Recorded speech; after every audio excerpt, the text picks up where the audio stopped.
What's up, you guys? I just wanted to take a minute and share a little wisdom with you because honestly, I felt the need. I love wisdom. You know, anything that's wise or good or kind. I love all those things, but wisdom especially. I like to think of her as my sister. Is that crazy? Anyway, this biblical wisdom comes from a Bible verse that said, "Few things on the earth are exceeding wise. The ant, the coney, the locust, and the spider." And what got me, it all got me, but what got me was the locust. Because the locust actually can't fly. Everybody knows that there are locusts in Africa, and you've heard of the plagues of locusts and how locusts descend on the crops and will eat all your crops or just fly in and eat everything. But the thing about a locust is locusts can't fly. They really can't. They can flap their wings, which causes them to but hover, but they actually can't fly. What happens is locusts are sensitive to the moves of the wind and the breezes, and being sensitive to the wind, they wait for the right time. And when the wind tells them it's time, they propel themselves.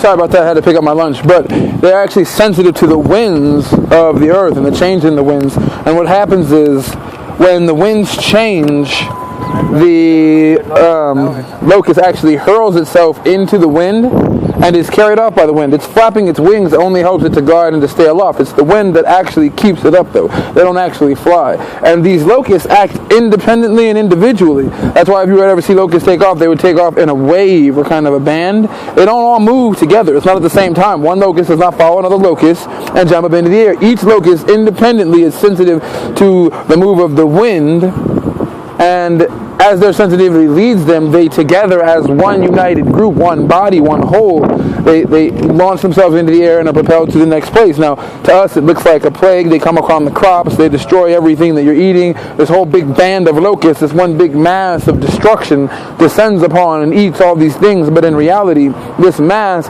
is actually a bunch of individuals that have created a single body. And these individuals, each operating on their own calling, of their own nature, of their own instincts, are sensitive to the moves of the wind, and each one independently does what it knows it needs to do, and together they accomplish a great thing. Now, to say accomplish might be a stretch because they're locusts and they do eat crops, and there is a bit of devastation and destruction that comes from that. But also I want to point out that in the Bible, the wind is representative. Let's say representative. The wind represents the spirit, and a lot of times.